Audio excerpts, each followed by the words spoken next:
sambil membuka akun Instagram-nya dan mem-follow akun kita ya, @linibelajar, oke? @linibelajar, oke.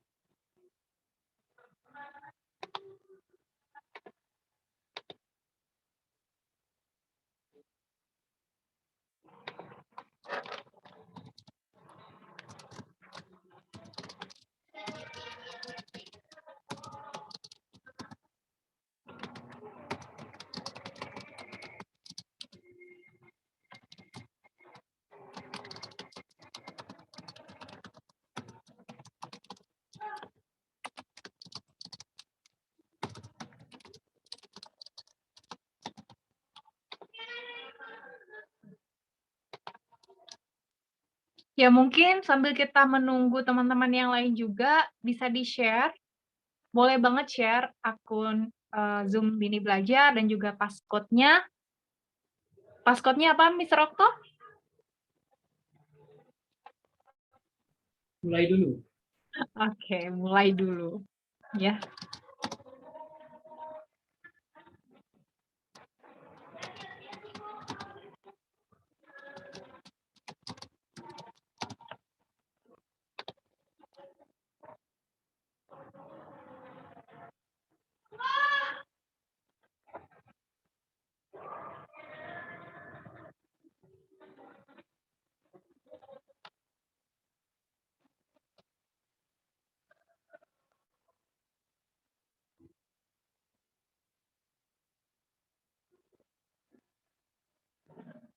Kita akan mulai tepatnya pukul 4:10 ya, teman-teman ya, sambil menunggu yang lainnya bergabung.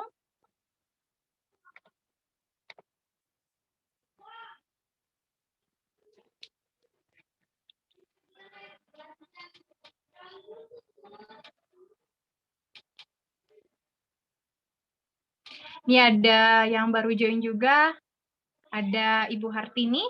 Halo Bu Hartini, selamat sore. Ada om saya ini, ada Om Niko. Terima kasih Om sudah join.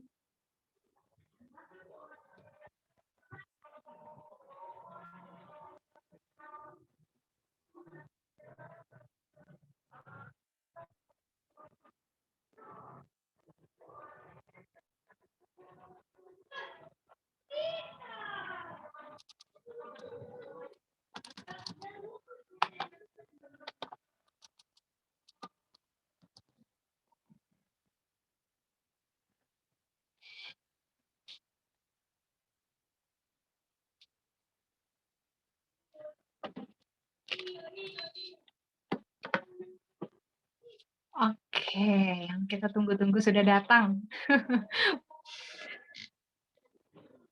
Dari Silalahi Projects.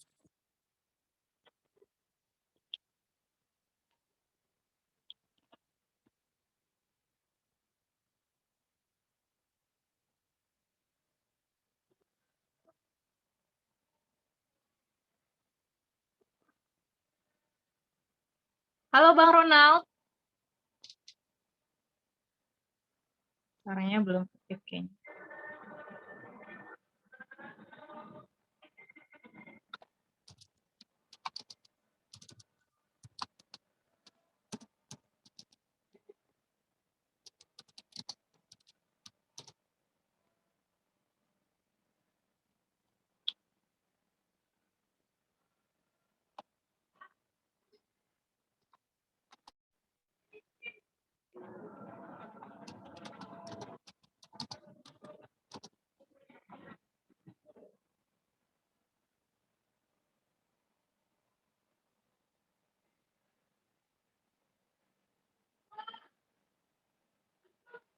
Oke, sudah pukul 4:10 di sini.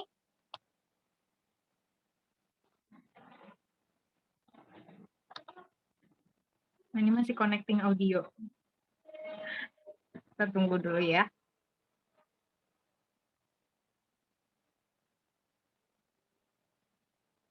Ya, selamat sore semua yang sudah bergabung. Selamat datang di acara webinar series 4 kita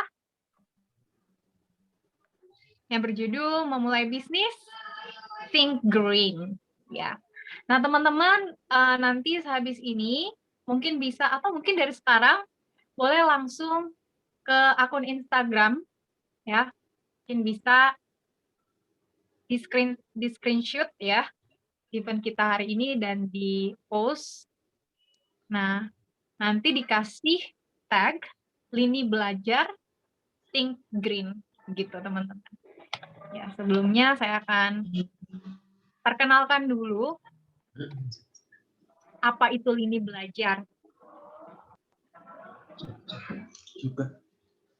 Ya, sebelumnya saya mau menyapa dulu ini ada Vincentia juga, teman saya dari Cita Hati. Halo. Terima kasih sudah bergabung. Mar. Ya, suaranya agak-agak itu ya, memang begitu. Maklum. Ya.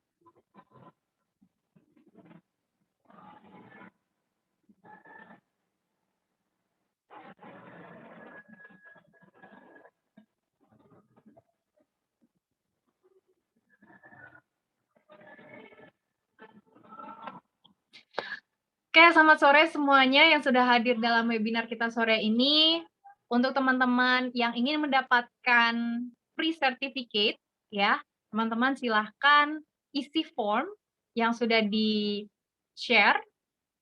Mungkin teman-teman dapat dari Instagram, ya, sudah ada diisi linknya. Atau mungkin Mr. Okto bisa bantukan untuk kirim link form certificate-nya lagi di chat, agar teman-teman yang lain bisa untuk mendaftarkan form sertifikatnya. Nah, sebelum kita mulai, jangan lupa untuk follow Instagram Lini Belajar dulu, @linibelajar. Teman-teman akan dapat info mengenai banyak hal dunia tentang bisnis, pendidikan, ya. Nah, teman-teman mungkin bertanya ya, sedikit tentang Lini Belajar. Saya akan menjelaskan sedikit tentang Lini Belajar. Jadi, Lini Belajar itu merupakan platform atau marketplace untuk para edukator atau para trainer. Ya, mungkin teman-teman yang hadir di sini ingin menjadi edukator, seperti guru privat, ya, guru les-lesan, atau mungkin memiliki kursusan tapi tidak punya platform untuk berpromosi. Teman-teman bisa mendaftarkan akun teman-teman di website kita di linibelajar.com, ya. Dan kita akan berusaha untuk promote bisnis teman-teman, yaitu bisnis educator ataupun trainer, ya, yang akan teman-teman daftarkan di Lini Belajar. Oke? Ya, untuk sementara waktu ini sudah ada banyak educator yang join juga di Lini Belajar. Ada juga konselor, ya, ada konselor, ada juga edukator, mulai dari pembuat kelas calistung, kelas bahasa Inggris, ya, ada lembaga juga yang sudah join dengan kita, ada Luz English. Ada juga teman-teman yang lainnya yang mungkin dia memiliki hobi tertentu, misalnya hobi menjahit, ya, hobi merajut, dan dia membuka kelas juga di sana, gitu teman-teman. Jadi platform ini benar-benar gratis, teman-teman. Kalau misalnya masuk ke website Lini Belajar, langsung buka aja teman-teman kalau penasaran, linibelajar.com, LINI belajar.com. Mungkin Mr. Okta atau Miss Lita bisa ketikkan link website kita di bawah supaya teman-teman bisa explore juga platform kita. Jadi kalau teman-teman join di sana sangat gampang untuk joinnya karena semua aplikasinya juga dirancang oleh founder kita, Mr. Okto Berlinta Mubolon, yang juga ikut dalam webinar ini. Ya, terima kasih Mr. Okto untuk aplikasi yang seru, ya, yang bisa digunakan oleh para pengajar, para pebisnis yang mau memberikan training kepada orang-orang lewat Lini Belajar. Nah, jadi di sini kita memang orientasinya adalah bagaimana membantu teman-teman kita atau rekan-rekan kita para pendidik, ya, atau para bisnis menengah ke bawah untuk bisa mengupgrade atau mengimprove perusahaan mereka lewat platform online. Kita bekerja sama juga dengan Midtrans atau anak perusahaan Gojek untuk pembayaran antara member kursus dan juga pemilik kursus gitu teman-teman. Dan juga kita tidak, memotong biaya yang besar. Di sini teman-teman untuk setiap transaksinya kita hanya memotong admin fee sebesar Rp5.000 ya, sebelum, melakukan transaksi, kelas, gitu teman-teman. Jadi tidak seperti, yang teman-teman pikirkan ya, tidak akan seperti itu ya, karena hanya Rp5.000 teman-teman, dan itu pun untuk admin fee website Lini Belajar ya. Nah, teman-teman, demikian perkenalan untuk Lini Belajar. Sekarang kita mau langsung berkenalan nih dengan para pembicara kita. Wih, sebelumnya kita mau berkenalan dulu sebelum kita masuk ke topiknya. Nah, kebetulan ini kan ada yang spesial ya bulan ini ya. Teman-teman tahu nggak bulan ini tuh bulan apa? Apa yang spesial di bulan ini? Kenapa Lini Belajar mengangkat tema green, think green? Ada yang tahu kira-kira? Ada yang tahu? Nggak ada. Hari Bumi. Yang jawab Bang Frans. Oke, ya betul. Yeay. Ya, nanti Bang Frans bisa dapat ini ya, paket data gratis dari kita. Nah, jadi teman-teman kalau interaktif nanti yang beruntung bisa dapat loh, ya. Jadi siap-siap semuanya, siapkan diri kalian ya. Oke. Nah, teman-teman, kita mengadakan webinar Think Green ini ya, atau memulai bisnis Think Green karena memang kita bulan ini merayakan Hari Bumi, ya, Earth Day. Nah, di sini kita mengundang environmental hero, environmental hero kita yang keren-keren, ada Bang Frans Sinaga. Hello Bang Frans. Halo, halo Miss Marta. Apa kabar Bang Frans? Baik, baik. Ya, ada juga Andi Irwansyah. Oke, bukan Irwansyah penyanyi ya. Halo Andi, apa kabar? Halo Mar. Terus ada juga Bang Ronald. Halo Bang Ronald. Wih. Headsetnya sama dengan Mr. Okto, kayaknya sama-sama gamers ini. Iya. Oke, wow, terus sekali ya bisa mempertemukan environmental heroes di Hari Bumi ini. Dan sebelum kita memulai, ya teman-teman, silakan sekali lagi di follow akun IG kita, Lini Belajar, karena bakalan banyak info yang ada di sana. Dan langsung saja kita mulai di sesi pertama webinar kita. Untuk teman-teman yang setuju kita mulai dari sekarang, kasih dong reaction-nya. Clap your hands. Clap, clap, clap, clap, clap. Ayo dikasih clap-nya supaya kita mulai. Ya, yeay. Oke, great. Nah, teman-teman bisa juga dinyalain ya kameranya biar kita makin asik, makin seru nih. Kelihatan rame gitu. Nah, kita mulai nih dari pembicara sesi pertama kita, Bang Frans Sinaga ya. Bang Frans, ini teman-teman udah pada penasaran nih ya. Bagaimana profil Bang Frans? Pengen kenalan sebenarnya. Masih jomblo atau tidak ya? Mungkin di dikasih tahu juga ya ke teman-teman boleh. Nah, silakan Bang Frans, kita pengen Abang perkenalan diri dulu. Iya, terima kasih Miss Marta. Teman-teman, saya Frans Sinaga. Dulu saya kuliah di Teknik Lingkungan UI, kemudian bekerja, pertama kali bekerja di perusahaan sawit gitu ya, kemudian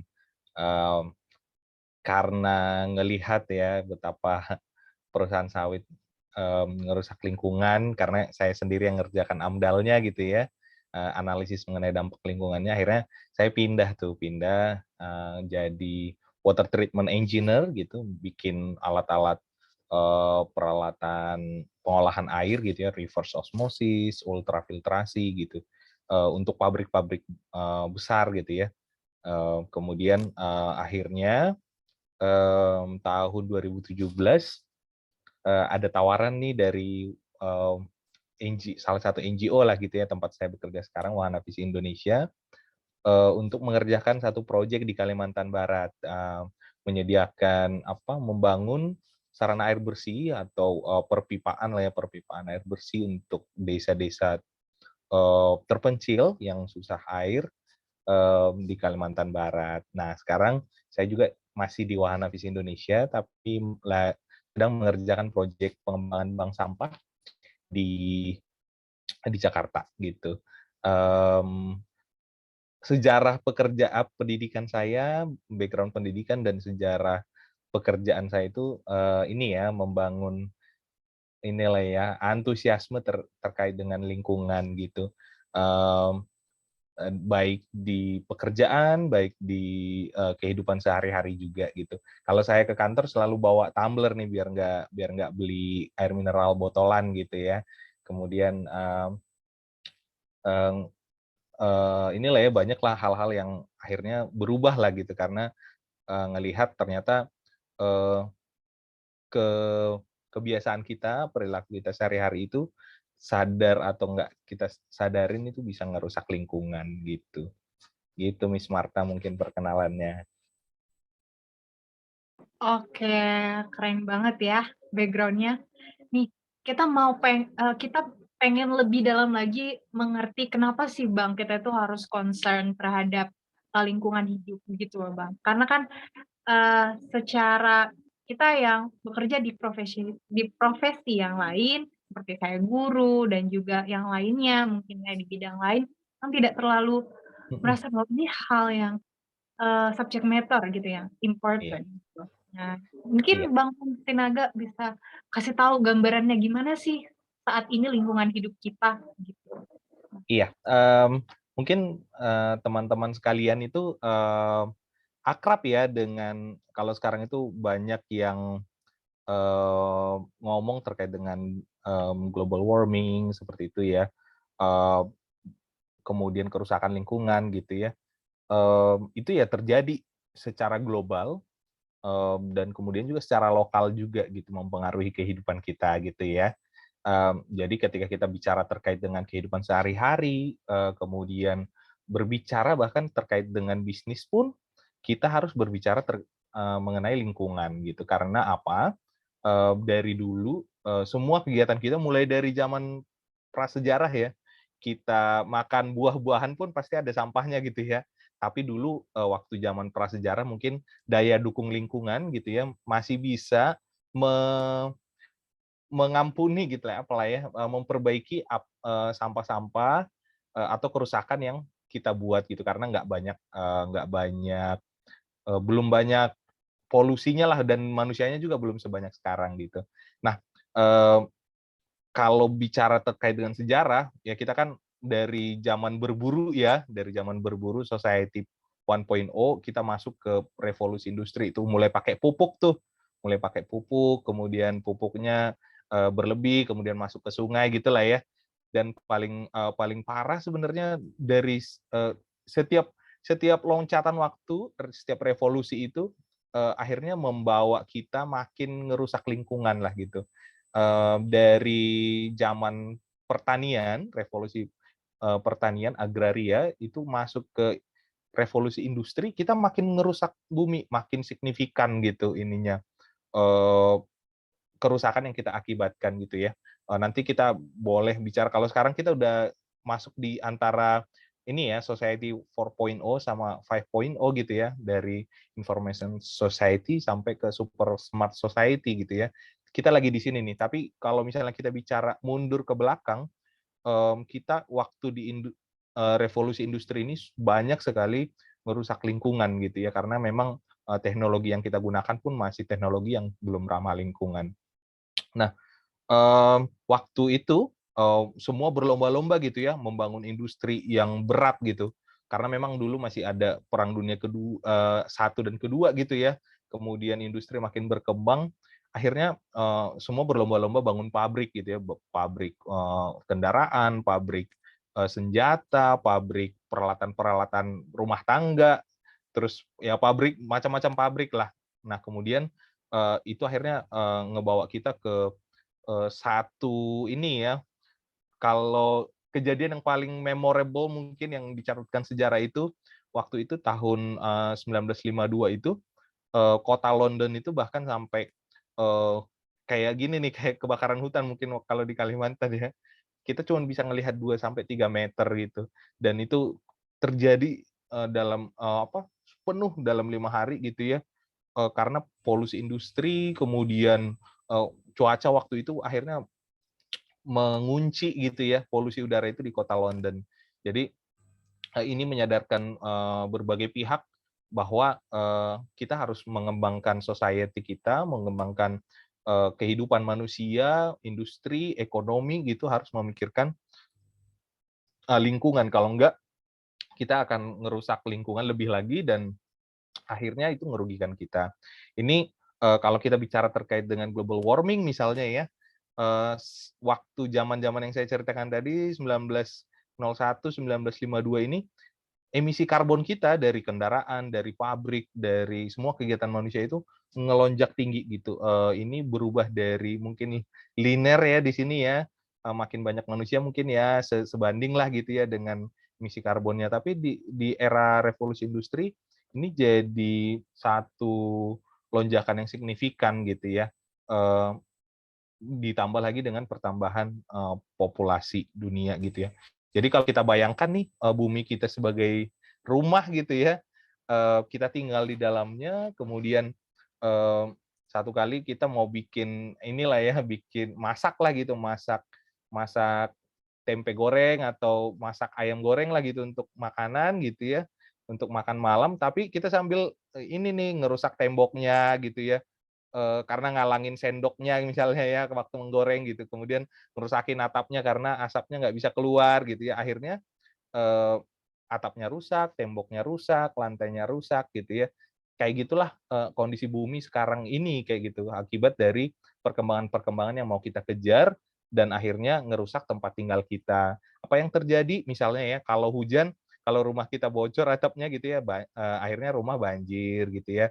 Kalau lagi malam-malam gitu ya, temboknya bolong, ya kita kedinginan gitu ya. Sama dengan bumi, akhirnya, eee, semua revolusi atau perkembangan yang kita lakukan itu ngerusak bumi, ozon rusak seperti itu ya, kemudian pemanasan global, akibat dari pemanasan global itu adalah cuaca yang ekstrim gitu ya. Kalau sekarang ini udah udah bingung ya kita ya, wah kapan musim hujan, kapan musim kering gitu ya. Musim keringnya kadang-kadang panjang banget gitu, sehingga lahan-lahan petani kekeringan gitu ya, petani nggak tahu lagi mau nanam kapan gitu. Akhirnya harga harga bahan-bahan pokok melonjak gitu dan kemudian, eee, mungkin di satu saat lagi, di lain waktu itu musim hujan tuh yang berkepanjangan gitu ya, di mana-mana banjir, di Jakarta banjir, kemarin itu di Kalimantan ya, yang mungkin, karena sungainya besar-besar, kalau misalnya banjir pun ya paling 2 3 hari surut gitu ya. Kemarin itu sampai sebulan ya di Kalimantan Barat dan Kalimantan Selatan, banjirnya nggak surut-surut gitu. Nah, kerusakan-kerusakan kayak gitu sebenarnya merugikan kita, merugikan ekonomi kita gitu ya, dan akhirnya, ya ini akan semakin parah kalau misalnya kita nggak berbuat sesuatu gitu dan nanti kita akan mewarisi bumi yang rusak tuh ke anak-anak kita. Nah, itu yang perlu kita hindari, gitu mungkin, Miss Martha. Wow, iya. Itu bakalan memorable banget sih ya, Bang. Soal kalau kita menggoreng itu biasanya kan dindingnya itu bakalan semakin terkikis karena minyak gorengnya begitu ya. Itu bakalan memorable banget apalagi memang harga minyak sekarang mahal begitu ya, Bang. Ya, jadi teman-teman, memang seperti yang Bang Frans bilang tadi, semakin lama degradasi itu bakalan ada gitu ya, Bang. Ya, baik itu yang terlihat, baik itu yang tidak terlihat, itu pasti ada. Dan terutama karena memang kita populasi manusianya semakin banyak di bumi, nah degradasi itu akan mengalami percepatan, begitu ya, Bang, ya. Nah, sekarang, Bang, mungkin kita tertarik dengan hal-hal apa yang kiranya bisa membantu percepatan itu tuh untuk melambat, begitu, Bang? Action-action apa sih yang harus kita lakukan supaya setidaknya memperlambat ya, Bang, ya, memperlambat, degradasi yang seperti kita, yang seperti Abang sudah utarakan tadi, gitu, Bang. Oke, mungkin kalau kita balik ke sini ya, semua semua kegiatan kita, semua, usaha yang kita lakukan gitu ya untuk bertahan hidup, kemudian untuk mengembangkan ekonomi, segala macam lah yang lah ya, semua itu berdampak ke, lingkungan gitu, lingkungan hidup. Baik itu mungkin misalnya penggunaan, ini ya, sumber daya alam gitu ya, bahan-bahan tambang gitu, minyak bumi gitu. Dan, itu akan berdampak ke lingkungan, tapi juga hasil sampingan gitu ya, sisanya dari kegiatan kita itu pun akhirnya ngerusak, bumi gitu ya, ngasih dampak ke bumi. Eee, Contohnya kalau kita naik motor lah ya, naik motor kita mau ke kantor gitu ya, kita akan pakai bensin yang diambil dari, ditambang gitu ya, dari bumi. Kemudian nanti, di motor itu akan terjadi pembakaran, kemudian motor itu akan membawa kita ke kantor gitu ya. Nah, tapi dari knalpotnya kan ada sisa, pembakaran ya, asap motor, asap kendaraan itu. Nah, bahkan di kehidupan kita pribadi pun udah mengakibatkan itu, apalagi misalnya, pabrik-pabrik gitu ya. Nah, itu akan menyerap lebih banyak lagi, seperti naik motor itu tapi skalanya jauh lebih besar gitu ya. Karena mesin-mesin pabrik akan butuh listrik gitu ya, mesin-mesin pabrik akan butuh listrik, kemudian, itu listriknya diambil dari mana? Dari pembangkit listrik yang, bahan bakarnya batu bara misalnya gitu, itu yang ditambang, ngerusak lingkungan, banyaklah gitu ya, yang akhirnya, semua aktivitas yang kita lakukan, eee, akhirnya memberikan dampak yang buruk bagi bumi. Nah, salah satu contoh misalnya ya, eee, kegiatan kita inilah, makan lah gitu ya, makan gitu, makan kemudian karena mungkin hari itu sayurnya kita nggak suka gitu ya, terus kita nggak makan gitu ya, kita sisain nasinya di piring gitu ya, kemana tuh gitu, itu kita buang ke tempat sampah di rumah kita ya, kemudian tempat sampah rumah kita itu sampah dari situ diambil oleh tukang sampah, digabungin sama sampah, kardus belanja online, kemudian botol-botol sisa minuman ringan gitu ya. Nah, kemudian akhirnya itu dibawa ke Bantar Gebang. Kalau di Jakarta ya, kalau di tempat-tempat lain namanya mungkin TPA gitu ya, tempat pembuangan akhir gitu. Nah, kalau bisa lihat nih, kalau di Jakarta, Bantar Gebang itu udah kayak gunung nih, kayak gunung, ini semua, isinya itu sampah gitu, dan harus disusun kayak gini nih pakai eskavator gitu. Dan, kalau di Jakarta itu setiap hari itu 7.500 ton, sampah yang diantar ke Bantar Gebang, dan 50 sampai 60% itu dari rumah tangga gitu. Ini akan ngerusak bumi. Kenapa? Pertama, sampah-sampah organiknya itu akan menghasilkan gas metana gitu ya, yang akan naik ke atas, kemudian ngerusak ozon, menyebabkan apa, global warming gitu ya, pemanasan global. Kemudian, kalau teman-teman tahu, nanti dari sini kan sebenarnya ada fermentasi ya, sampah-sampah ini masuk ke dalam tanah, eee, biasanya kalau teman-teman lihat truk sampah itu ada cairan yang, menetes-netes ya. Nah, itu bikin karat ya. Nah, itu namanya licit, air lindi.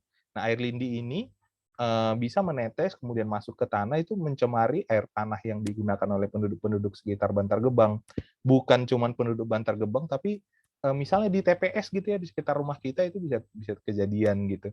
Jadi, mmm, eee perbuatan-perbuatan sederhana seperti menghabiskan makanan di piring kita kalau makan atau ambil secukupnya kalau kondangan gitu ya, itu menyelamatkan bumi juga. Karena bayangkan teman-teman, kalau sampah atau misalnya kalau kita kondangan terus, sayurnya, rendangnya nggak kita habiskan, nasinya kita sisain dikit, itu akan berakhir di tempat pembuangan akhir seperti ini dan menyebabkan banyak sekali dampak buruk ke bumi gitu. Nah, ya tadi ya, itu bisa menyebabkan climate change gitu ya, perubahan iklim, karena tadi ya perbuatan-perbuatan kita yang kecil itu dan maupun yang besar ya, kayak pembuatan pabrik yang nggak mau memenuhi syarat lingkungan gitu. Kemudian polusi air dan udara gitu ya, kemudian limbah padat atau sampah padat, dan akhirnya itu berpengaruh kepada keberlanjutan bumi gitu ya. Contoh yang tadi itu Bantar Gebang itu setelah 25 tahun digunakan, sekarang udah hampir penuh gitu ya. Kalau penelitiannya sebenarnya di akhir 2022 ini udah nggak bisa dipakai lagi. Terus misalnya kayak warga Jakarta mau buang sampah kemana? Apakah nanti akan ditumpuk di sekitar rumah kita yang akan menyebabkan penyakit juga gitu. Jadi pengaruhnya sangat besar sekali gitu. Makanya mulai sekarang ya akhirnya kegiatan kita pribadi, kemudian bisnis-bisnis kita yang akan kita mulai atau sedang kita mulai ya harus memikirkan lingkungan gitu. Karena itu akan berdampak bagi kita dan juga anak-anak kita. Gitu sih mungkin. Nah, kalau kalau mungkin apa yang bisa dilakukan banyak sebenarnya ya. Kalau misalnya kita pengusaha misalnya, kalau kalau kita berpikir gini, circular economy ini salah satu konsep yang sedang ditawarkan oleh inilah ya forum global gitu ya, bahwa kita mau memanfaatkan semua sumber daya itu, eee, termasuk sampah-sampahnya itu dalam satu lingkaran ini selama mungkin gitu.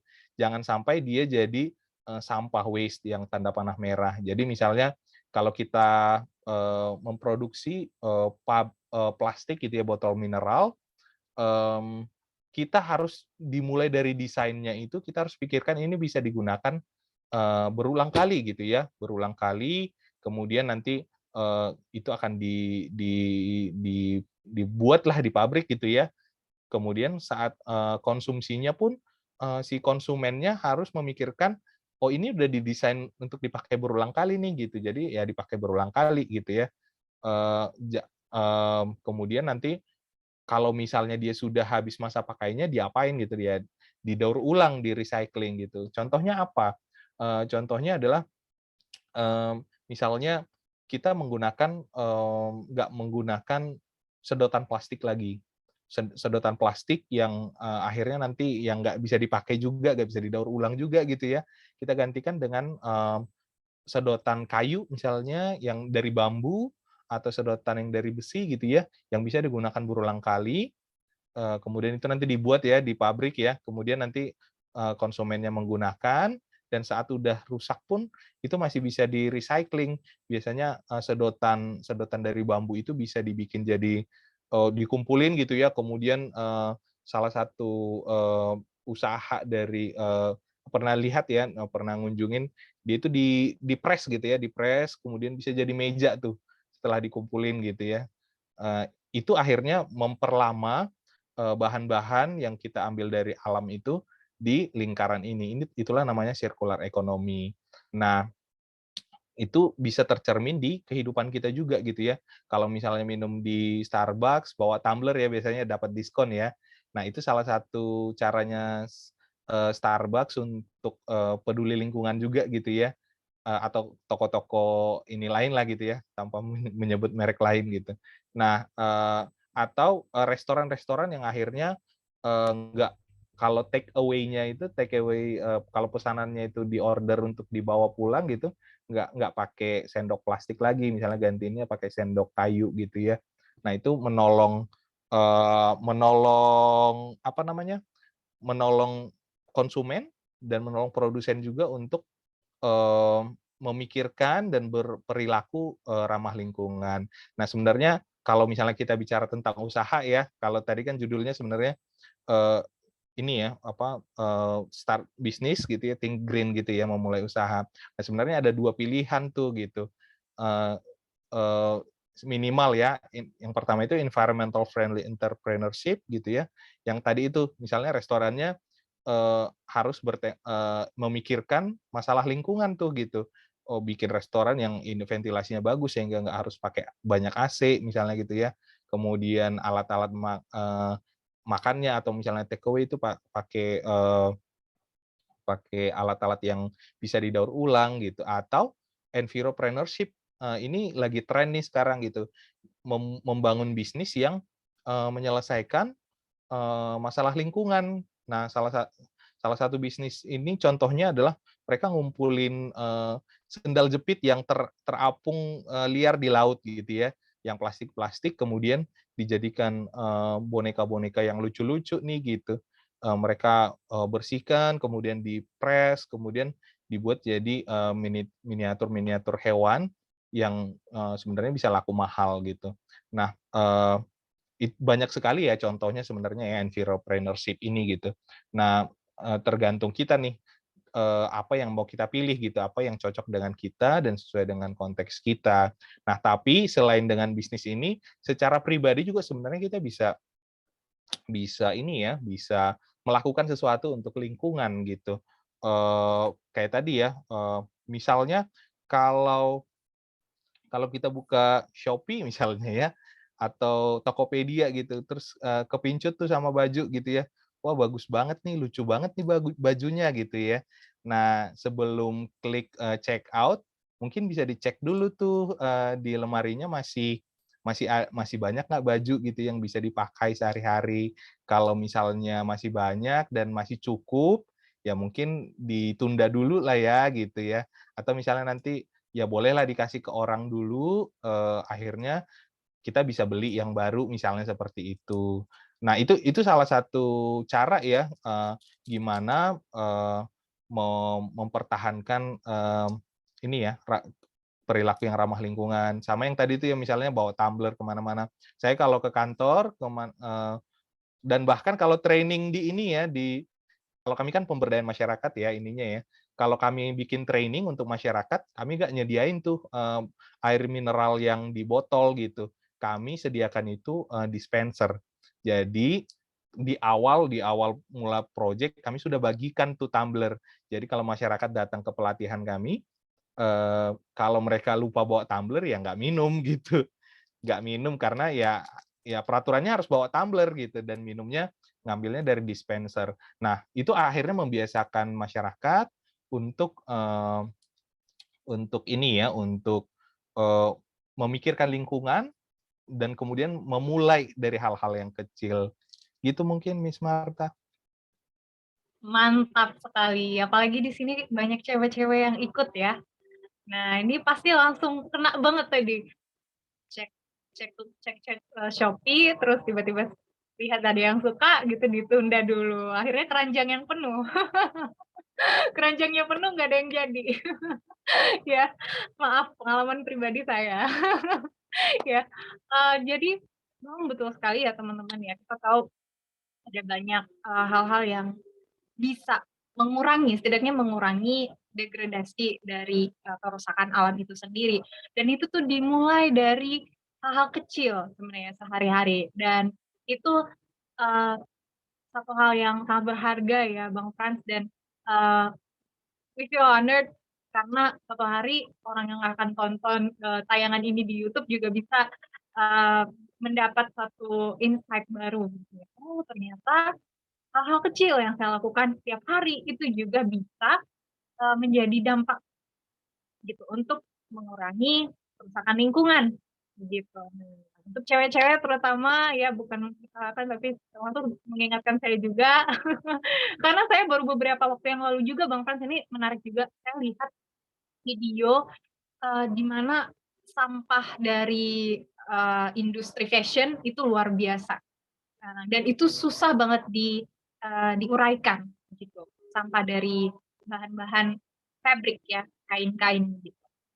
Nah mungkin, sekarang kan ada banyak barang-barang second hand itu bisa jadi alternatif juga ya Bang ya? Barang-barang second hand gitu, kalau Iya di betul, Batak karena banyak orang Batak di sini juga mungkin lebih lebih kenal istilah rojer. Burjer ya?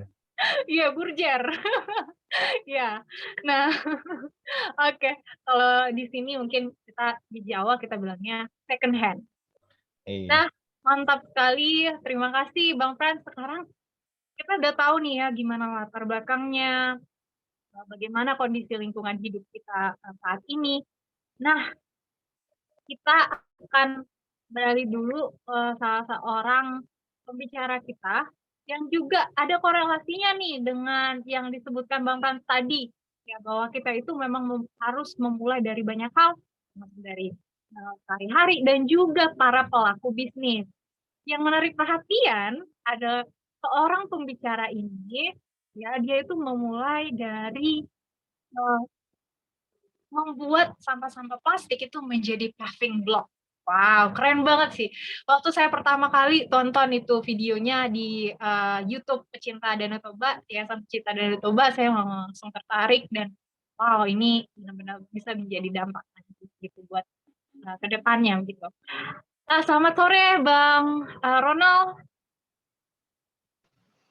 Bang Ronald Simanjorang ya. Oke, kita mau kenalan dulu nih sama Abang. Silakan Bang, perkenalan dulu mungkin dari background-nya, profesinya.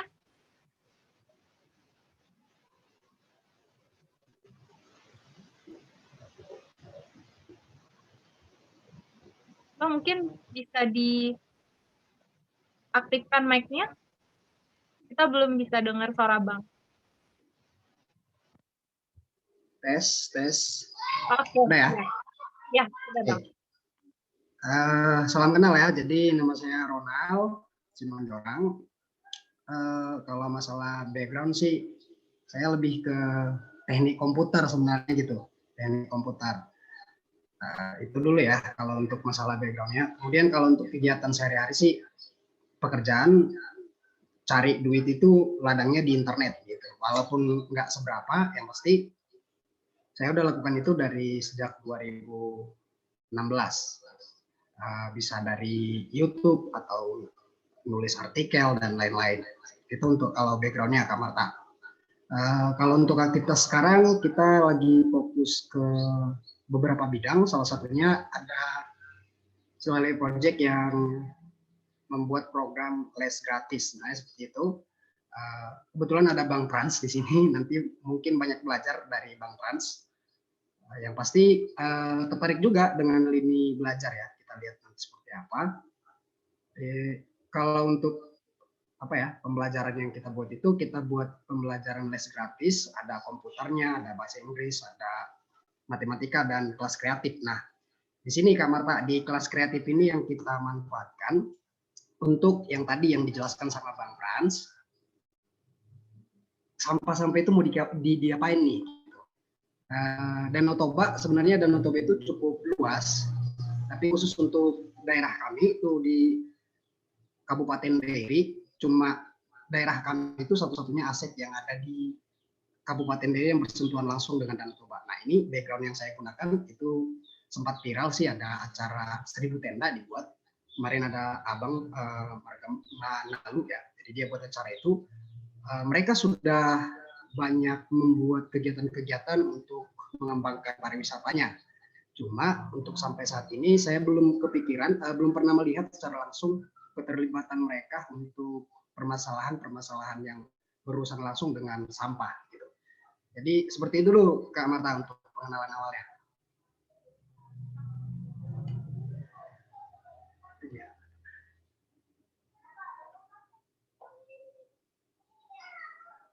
Oke, ya. Maaf, satu device saya tadi mati. Oke, ya untuk pertanyaan selanjutnya nih Bang, kenapa harus paving block? Kenapa aim-nya atau produknya itu harus paving block? Oke, masalah paving block. Sebenarnya paving block itu kita buat bukan cuma paving block saja sih. Sampah itu kita kelola bukan untuk menjadi paving block saja, tapi kenapa kita lebih utamakan paving block?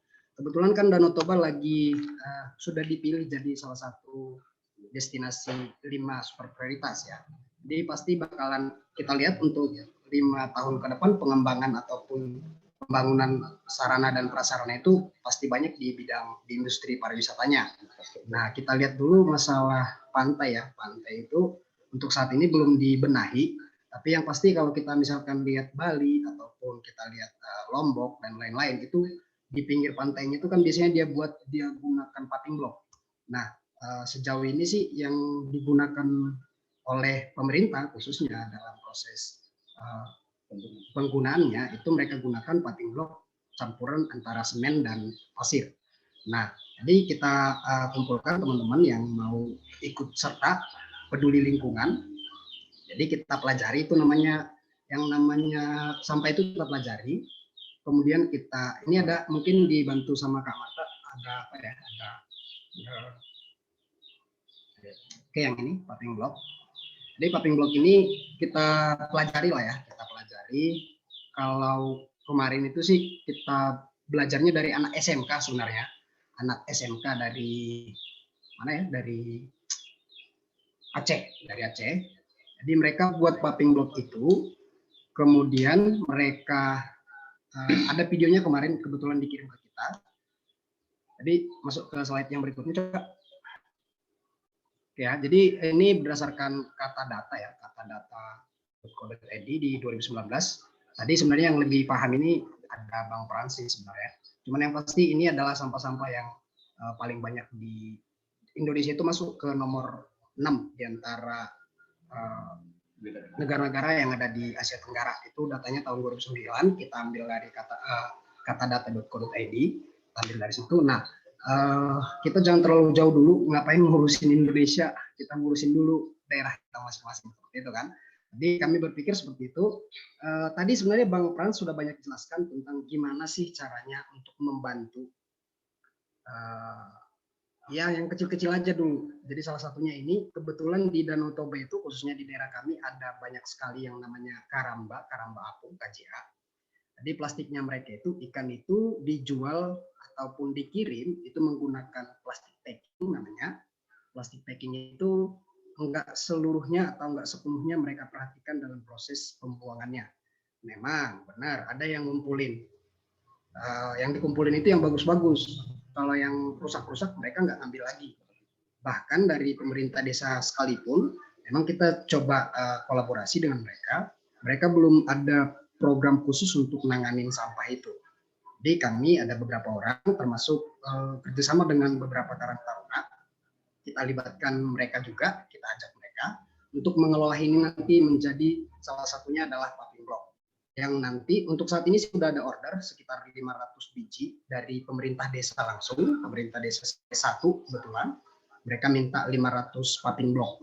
Dan itu kita kerjakan, sudah kita coba selama 2 bulan ini kita belajar nih, Bang, teman-teman kita udah belajar gimana sih caranya, kuat nggak dia, tahan nggak truk di dalam nanti di atasnya paving block itu, dan ternyata setelah kita pelajari memang kuat, cukup kuat.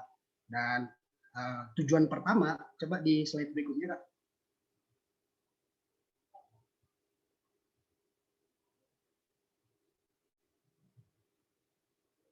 Oke, ini ya yang tadi ide awal produksinya itu ya seperti ini.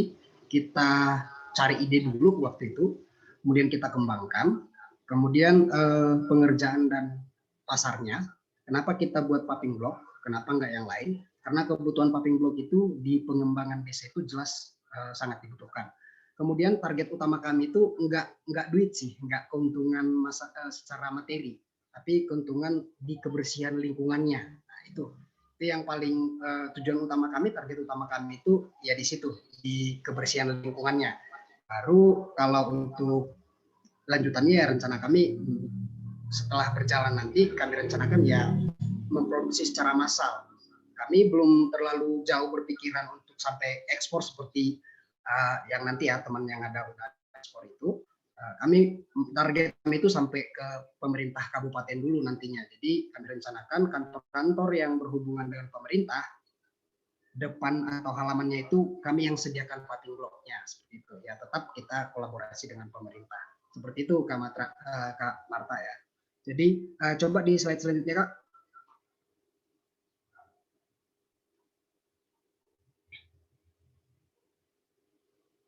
Jadi tahap pengerjaannya seperti itu, kita kumpulkan dulu ya, kita kumpulkan bahannya, terus ini kita libatkan juga ibu-ibu. Kalau misalkan ibu-ibunya, Bang Ronald bisa nggak aku jual sampahnya ke Bang Ronald? Ya bisa juga. itu kita udah buat harganya, memang tergantung jenis barangnya sih ya, tergantung jenis plastiknya, itu harganya masih rendah sih, 1.000 per kilo. Tapi kan duit sama aja dibakar atau jadi duit gitu. Jadi kita coba libatkan ibu-ibu khususnya, mereka kumpulkan sampah plastik khususnya untuk sekarang. Kemudian itu kita tampung 1.000 per kilo. Setelah itu kita ajak teman-teman yang lain, kita uji coba dan udah selama 2 bulan ya kita uji coba. Terus pemasarannya nanti rencana kita dari adik-adik yang ikut les gratis itu di komputer, mereka kita dibantu sama adik-adik yang ikut les untuk pemasarannya. Contoh kecilnya, kita buatkan desainnya, kemudian kita minta tolong ke adik-adik itu untuk buat di blognya mereka, karena mereka udah masuk proses pembelajaran pembuatan blog gitu. Dan ya seperti itu sih tahapnya. Untuk saat ini udah berjalan sekitar 6 bulan ya. 6 bulan udah cukup bagus sih. Yang pasti YPDT, Yayasan Pecinta Danau Toba, yang udah notabene udah organisasi yang lama, mereka juga tertarik dengan program kita, dan mereka rencanakan di akhir bulan 5 mereka mau datang survei ke tempat kita, dan mudah-mudahan nanti ada bantuan dari mereka untuk alat pencacahnya, seperti itu, alat pencacah ataupun pelelehnya, di mana nanti sebelumnya udah ada program yang kemudian mandek karena banyak faktor, tapi kita melalui tim kita, mereka udah tertarik dan akan menindaklanjuti masalah bank sampah yang ada di khususnya Kecamatan Silai Sabungan. Begitu Kak Marta. Keren banget ya, dari cerita-ceritanya Bang Ronald ini memang benar-benar impactful banget. Apa yang dijelaskan oleh Bang Frans itu benar-benar disupport gitu dari Silalahi Project sendiri gitu. Bagaimana membuat bisnis itu dari think green seperti yang sudah kita mention berkali-kali tadi gitu ya. Keren banget. Nah, yang ini juga nggak kalah kerennya teman-teman. Kalau tadi kita sudah dengarkan dari Bang Ronald, nanti kita lanjut lagi nih. Mungkin ada yang mau disampaikan Bang Ronald sebelum kita lanjut ke pembicara berikutnya, Bang Ronald? Sorry, gimana Kak? Karena saya jelas ya. Kurang jelas. Coba diulang yang terakhir. Iya. Kira-kira ada yang mau disampaikan lagi sebelum kita beralih ke pembicara berikutnya, Bang? Oke, mungkin sedikit ya. Yang pasti di kecamatan kami udah jalan untuk masalah Silalahi Project. Silalahi Project ini memang ada beberapa bidang ya. Salah satunya adalah masalah pendidikan, di mana pendidikan ini nanti kita manfaatkan atau kita punya tujuan jangka pendek, menengah, dan jangka panjangnya. Yang pasti untuk sekarang, karena kecamatannya kita termasuk juga Danau Toba itu dipilih sebagai super prioritas untuk tujuannya, sementara SDM-nya kita belum cukup siap, termasuk juga karena 2 tahun terakhir ada COVID, jadi kita buka yang namanya les gratis. Siapa tahu nanti ada yang mau pengen lihat seperti apa konsepnya, kita bisa langsung dilihat nanti ya di silalahiprojects.com. Nanti saya coba chatting di sana atau di chatting sama teman saya Bang Marvin. Kebetulan yang ikut di sini juga ada timnya kita, Bang Marvin. Nanti di chatting untuk blognya kita silalahiproject.com. Bisa dilihat di sana seperti apa pengerjaannya kami, dan sebenarnya pumping block itu untuk apa sih? Pumping block itu keuntungannya nanti untuk diapain? Nah itu sebenarnya kalau boleh dipaparkan, keuntungan dari penjualannya itu nantinya selain masalah tadi lingkungan, itu keuntungan penjualan pumping block akan kita arahkan juga untuk mendanai yang namanya les gratis itu gitu. Dan untuk saat ini yang ikut les gratis itu sekitar 145 orang, belum termasuk ibu-ibu dan anak kuliah. Ada juga ibu-ibu yang kebetulan dia adalah salah satu ketua puskesmas cabang, kepala puskesmas. Dia juga ikut les gratis itu, les gratis di komputernya. Nah seperti itu dulu Kak Marta. Nanti lain kali mungkin akan mungkin nanti dilihat dari blognya aja biar lebih cepat karena masih ada lagi teman kita yang lain. Thank you Kak Marta. Oke, terima kasih ya Bang. Nah sekarang sebelum kita lanjut ya teman-teman, karena kita juga menunggu ini pada ngabuburit juga ya sebenarnya, karena sebentar lagi buka puasa. Nah, kita mau berbincang-bincang dengan seorang narasumber yang juga nggak kalah kerennya, ya namanya Bang Andi. Oh, saya panggilnya kok Bang ya. Biasanya panggilnya Andi aja. Andi Irwansyah Matupuang ya. Hampir saya bilang Matupang. Nanti jadi Batak semua. Oke, halo Andi, apa kabar? Halo Mar, baik baik, alhamdulillah. Oke, Ya, sebelumnya kita mau perkenalan dulu nih, Di. ya langsung aja ya. Kayaknya udah hampir habis nih. Soalnya udah mau maghrib juga di sini. Nanti kalau saya minum, mohon maaf ya. Oke, nama saya Andi Irwansyah Matupuang. Untuk apa lagi Mar? Background pendidikan ya. Saya dulu di tahun 2017 baru lulus dari Universitas Pendidikan Indonesia, program akuntansi. Lalu lanjut S2 program MBA di National Tsinghua University Taiwan, dan sekarang saya berkarir tetap di Taiwan sebagai salah seorang production planner di salah satu perusahaan manufaktur di sini. Lalu di samping itu saya juga sebagai pimpinan perusahaan Indartita Ekspor yang saya dirikan bersama adik saya. Ya itu aja. Ya, itu aja. Oke. Nah, dari latar belakangnya Andi nih, kita banyak juga mengetahui hal-hal yang menarik ya, terutama karena Andi juga tertarik dengan dunia energi terbarukan gitu kan. Sebenarnya apa sih yang bikin Andi tuh tertarik untuk membuat bisnis dengan mendaur ulang limbah sampah, limbah plastik ya khususnya, begitu. Oke. Sambil ngobrol, aku share ini ya, share screen ya. Ya, boleh silakan Di.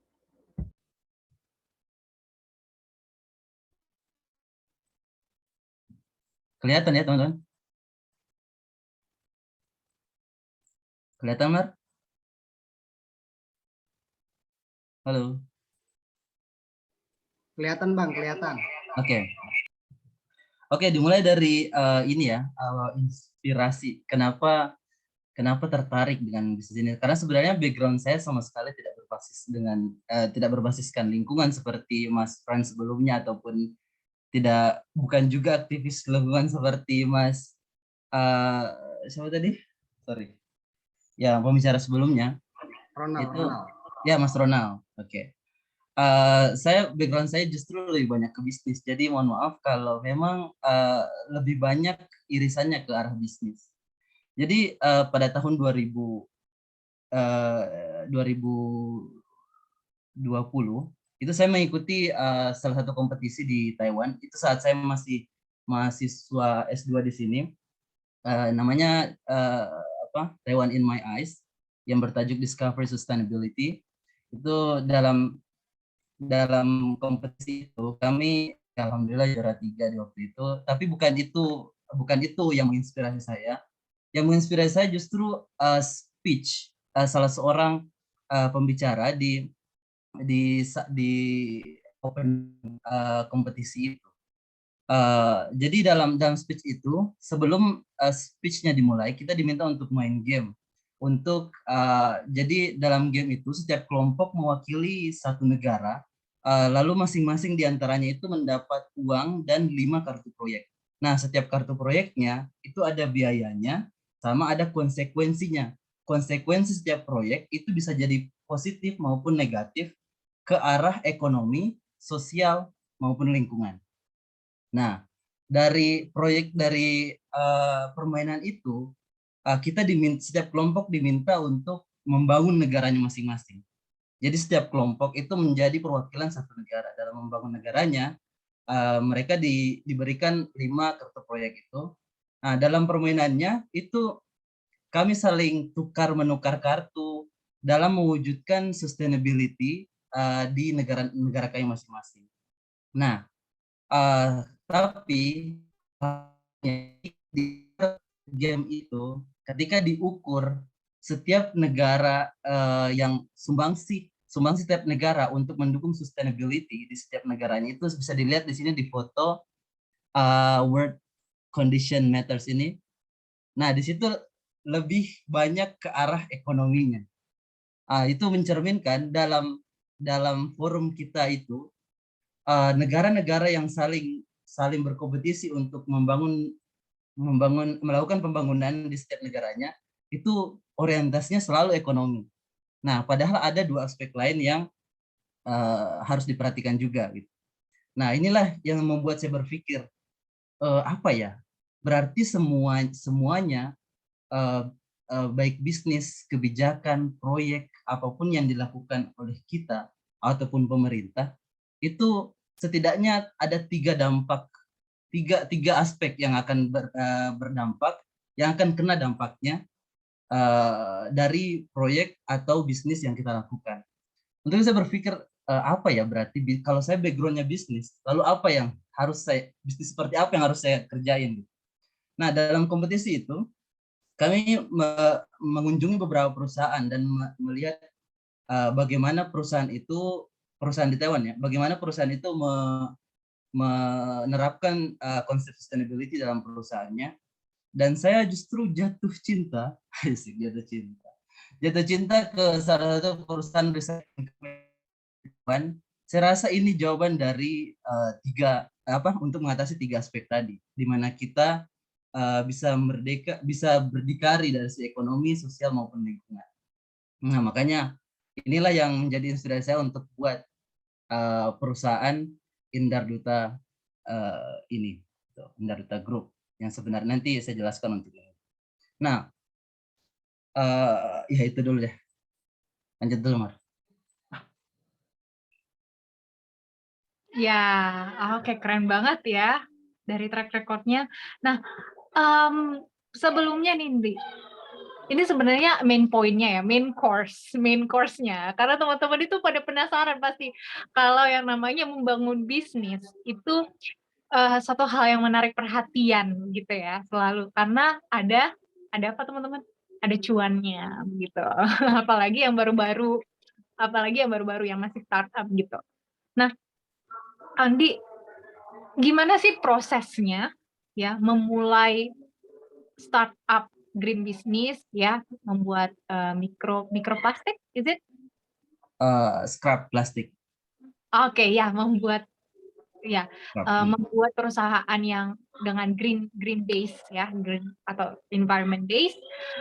Bagaimana start dan sampai ada di titik ini begitu prosesnya gitu. Supaya teman-teman yang bingung mau memulai dari mana ya kalau mau buat bisnis dengan base green itu bisa mendapat pencerahan gitu loh. Silakan. Oke, kalau untuk memulai ya, rasanya semua orang punya ceritanya masing-masing. Gimana mereka memulai bisnisnya. Nah, dan inilah cerita saya. Oke, jadi dari kompetisi yang saya bicarakan tadi, itu saya mulai melakukan personal branding terhadap diri saya. Karena waktu itu saya juga aktif di PPI Taiwan, saya juga aktif di kedutaan Indonesia di Taiwan.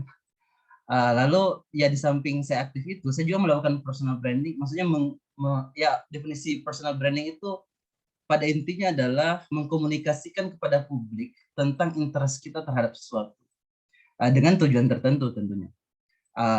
Saya komunikasikan kepada publik bahwa saya interestnya itu pada recycling industry, karena itu saya sudah terlanjur jatuh cinta dengan itu. Akhirnya saya terus-terusan melakukan itu dan ternyata terjawab di tahun 2021. Saya bertemu dengan pembeli pertama. Dan karena itu perusahaan, jadi saat saya melakukan ini baru tahun lalu ya 2021. Itu saat saya masih mengerjakan tesis, saya datangi salah satu direktur perusahaan menawarkan saya, mau nggak pulang ke Indonesia, nanti jadi export import agent kami. untuk carikan sumber daya biji plastik di Indonesia yang hasil recycle. Saya mikir kan gimana ya, soalnya saya masih pengen berkarir di Taiwan. Jadi akhirnya saya bekerja sama adik saya sebagai export import agent dari perusahaan ini untuk mencarikan mereka sumber daya recycle plastik di Indonesia. Itu masih di tahun yang sama, tapi ini di akhir 2021. Jadi sebelum Indar Duta ada, sebelum perusahaan ini ada, itu bisnisnya sudah berjalan meskipun status kita masih agent.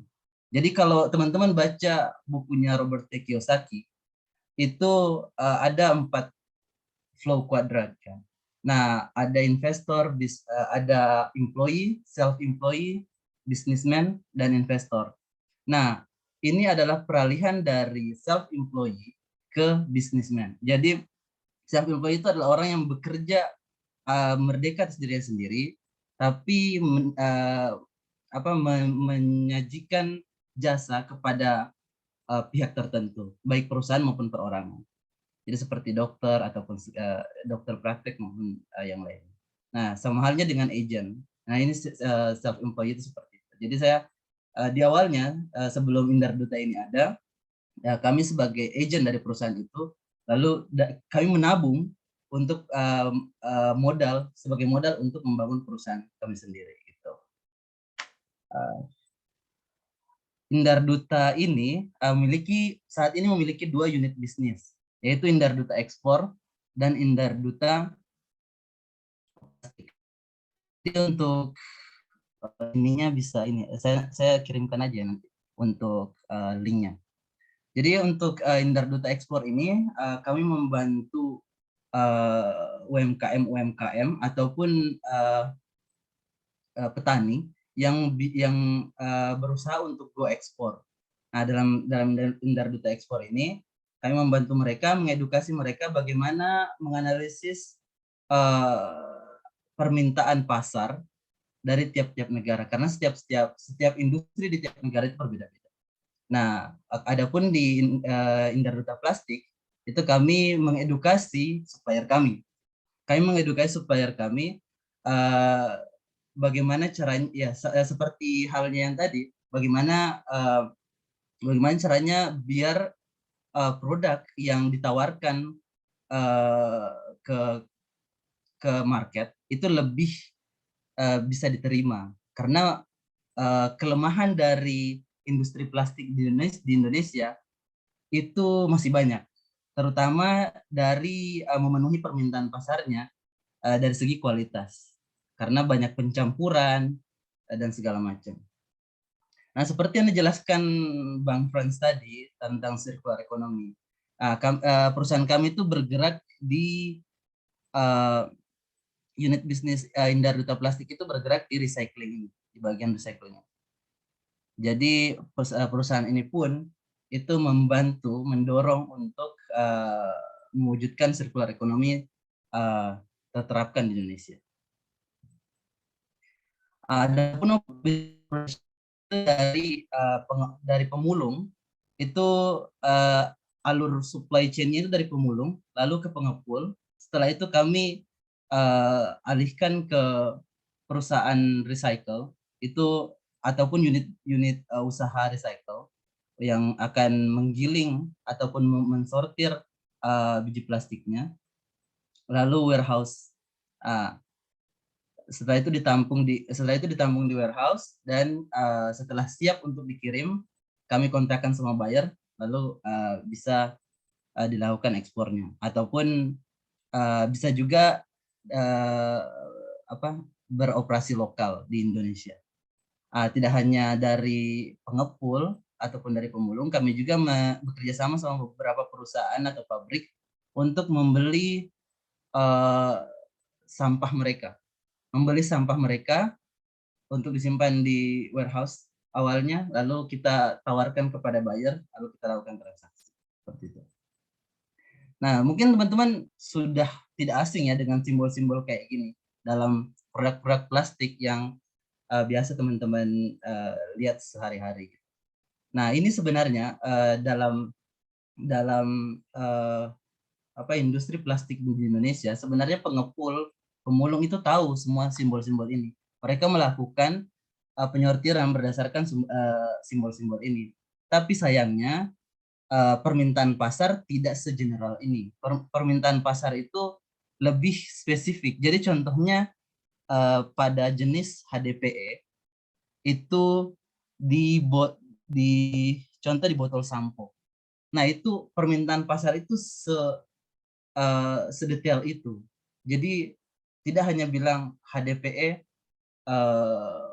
mereka mau beli HDPE-nya aja. HDPE lalu mereka mencampur semua jenis HDPE sampai akhirnya jadi satu kontainer. Ternyata pasar tuh nggak bekerja seperti itu. Pasar tuh bekerja detail. Jadi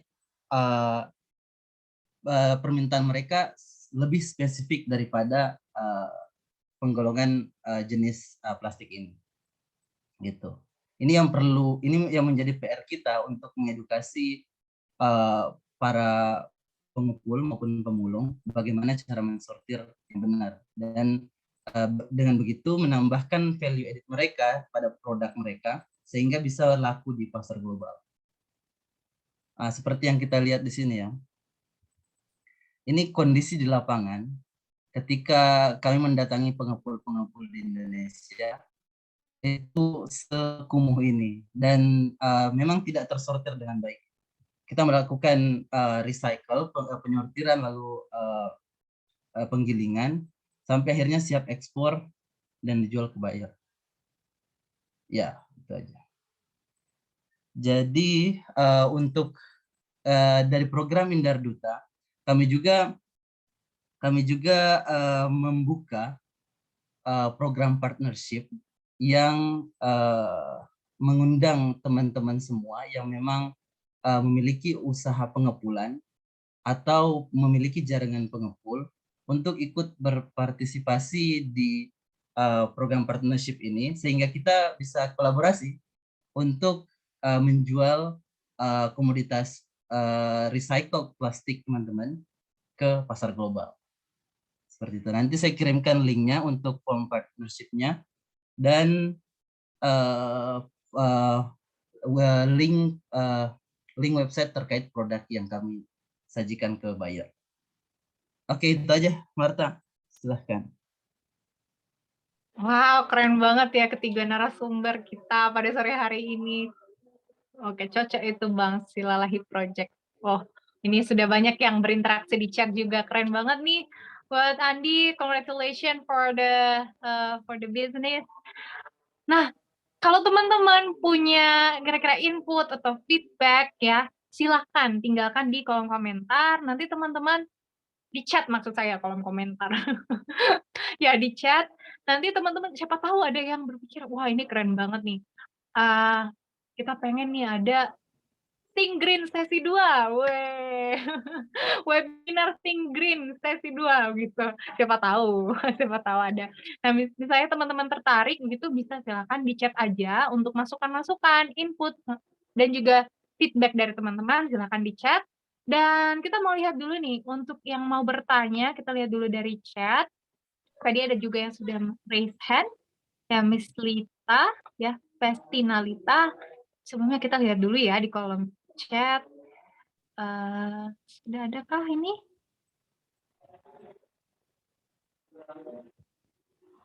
Oke, belum ada ya yang di chat. Oke, langsung saja kita tanyakan ke Miss Festina Lita.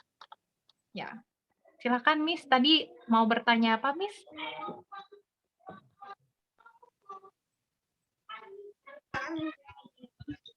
Iya, Miss Marta. Ya.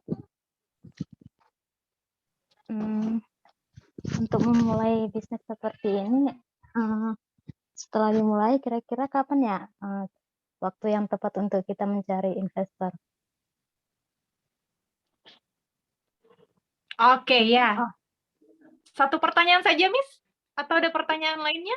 Berarti ini ke Mr. Andi ya? Pertanyaannya ke Bang Andi.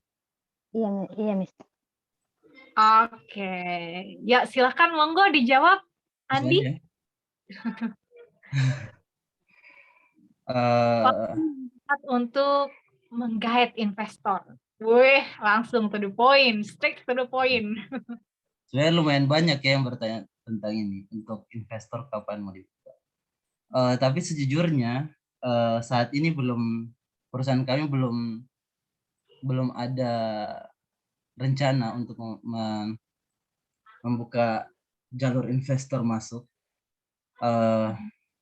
Karena sejauh ini kita masih stabil untuk ekspansi bisnisnya pun karena begini teman-teman. Bisnis ekspor impor seperti ini itu kepercayaan modal terbesarnya adalah kepercayaan buyer, bukan semata-mata di dananya, kepercayaan buyer. Jadi ada beberapa buyer yang saat ini percaya kepada kita, menitipkan dananya ke kita untuk request recycled plastic scrap yang ada di Indonesia. Jadi saat ini likuiditas kami pun masih stabil. Tapi untuk informasi lebih lanjut, silahkan follow IG kami. Ya, seperti itu. Oke ya, untuk informasi lebih lanjut silahkan follow akun Instagramnya Andi. Ya silahkan Andi, boleh loh di chat. Ya, itu udah di chat di Oke. perusahaannya. Ya, Iya. jadi segala bentuk aktivitas bisnis akan kami update di sana. Oke, ya silakan ya teman-teman ya yang mungkin mau bertanya-tanya bagaimana lebih spesifik gitu ya proses memulai startup gitu ke Andi ataupun ke Bang Ronald, ya boleh silakan langsung di akun Instagram atau di websitenya saja ya. Nah, atau mungkin mau bertanya-tanya langsung ke Bang Frans, mungkin bisa di mana Bang? Kalau misalnya ada teman-teman yang mau informasi yang lebih lanjut gitu, mungkin bisa dikontak di mana Bang? Ada website atau? Aku akan ini ya, post ininya ya, alamat IG-nya lah ya, akun IG-nya ya. Oke, ya silakan, boleh Bang. Oke, kira-kira ada pertanyaan lain teman-teman?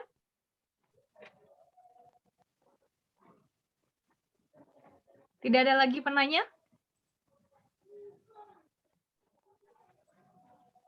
Oke deh, kalau tidak ada penanya lagi, sudah bisa kita tutup teman-teman, karena memang sebentar lagi waktunya berbuka puasa ya, 17.23 di sini, waktu Indonesia bagian Barat. Ya, nah luar biasa sekali ya apa yang kita lakukan hari ini, ya semoga berdampak untuk teman-teman di luar sana yang mungkin mau memulai bisnis, ya, dan ada satu referensi jadinya, oh iya, ketika saya memulai bisnis, saya harus memulainya dengan konsep berpikir think green, gitu ya, karena memang seperti yang kata Bang Frans tadi, ya, yang Bang Frans bilang tadi, bahwa degradasi itu ada, ya, cepat atau lambat. Nah, bagaimana kita semua kalangan untuk saling bekerja sama untuk memperlambat itu semua, gitu ya. Baik itu dari kalangan bisnis, educators, ya, dari lini belajar juga. Kenapa ada lini belajar? Karena kita juga pengen support ya sustainable energy atau energi terbarukan supaya setiap para educators atau trainers itu tidak harus membuang kertas yang banyak ya, atau harus membangun satu bangunan. Kita langsung dengan tatap muka Zoom atau dari elektronik, media elektronik, kita sudah bisa melaksanakan pembelajaran gitu ya. Nah, kita tertarik nih kira-kira pesan dari para narasumber kita buat setiap anak muda, pebisnis, educators yang sudah join hari ini, semua kalangan yang sudah join hari ini, apa sih pesan? Mungkin satu kalimat yang jadi tagline atau slogan gitu yang bisa mereka ingat begitu. Dari yang pertama dulu dari Bang Frans. Ya, silakan Bang. Oke. Ya tetap akan refer ke ini ya, ke presentasi saya tadi, ya berpikirlah terkait dengan lingkungan gitu ya. Kalau mungkin jargon yang bisa dibuat, cek lemari dulu sebelum check out Shopee gitu. Waduh. Jadi ya Kayaknya perempuan harus memikirkan. mendekat ya. Iya, iya, iya, iya, iya. Ya, memorable itu, Bang. Ya. Ada lagi nggak, Bang?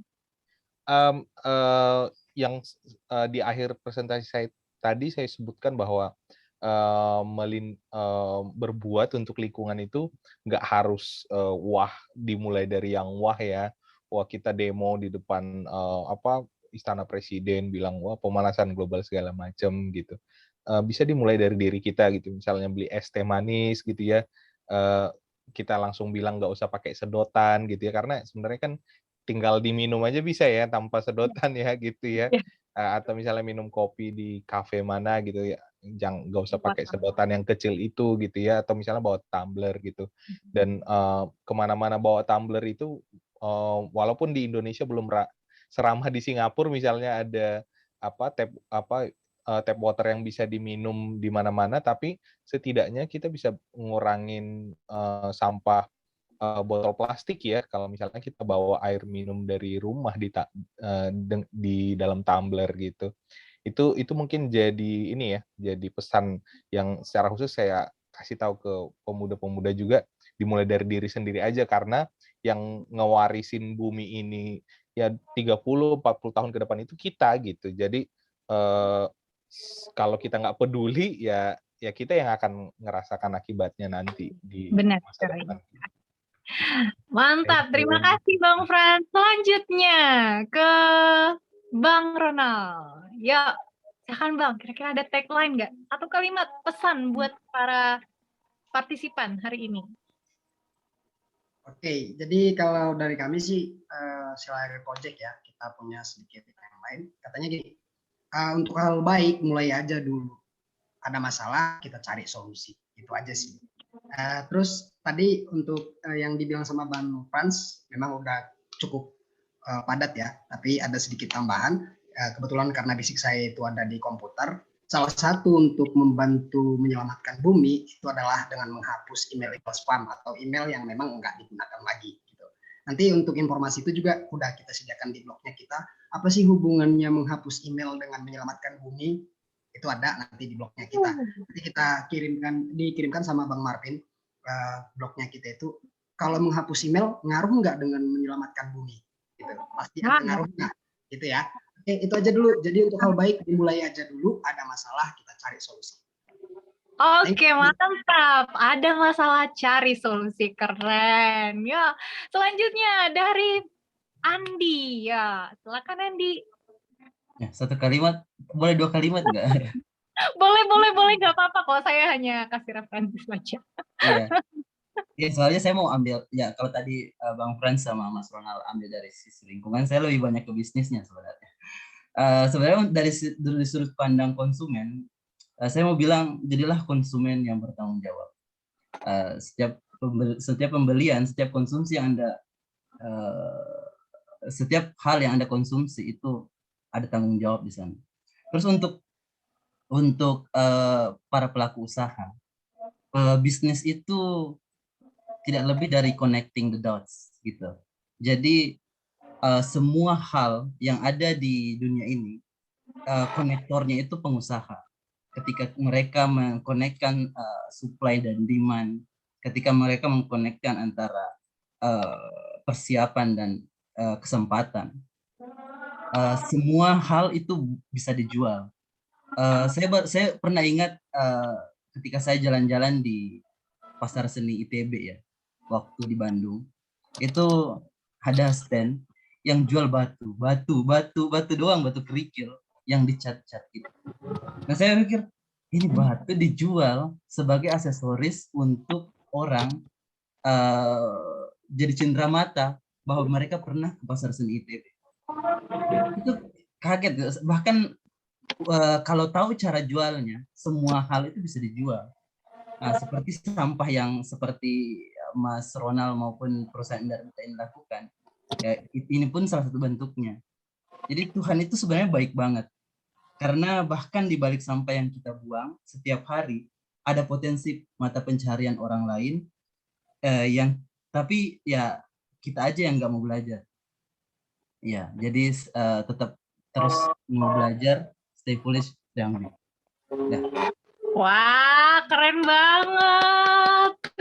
Ya, kalau semua kalangan berpikir tentang think green ini, ya, seperti environmental heroes kita hari ini, pasti dunia akan jauh lebih baik ya. Nah, apalagi ketiga-tiganya cukup menginspirasi karena berangkat dari niat yang baik. Nah, itu yang saya lihat dari ketiga narasumber kita pada hari ini ya.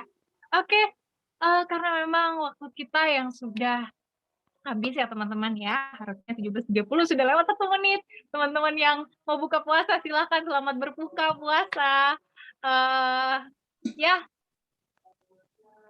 silakan teman-teman untuk yang berbuka puasa silakan mau minum dulu boleh. Ya, mau berbuka.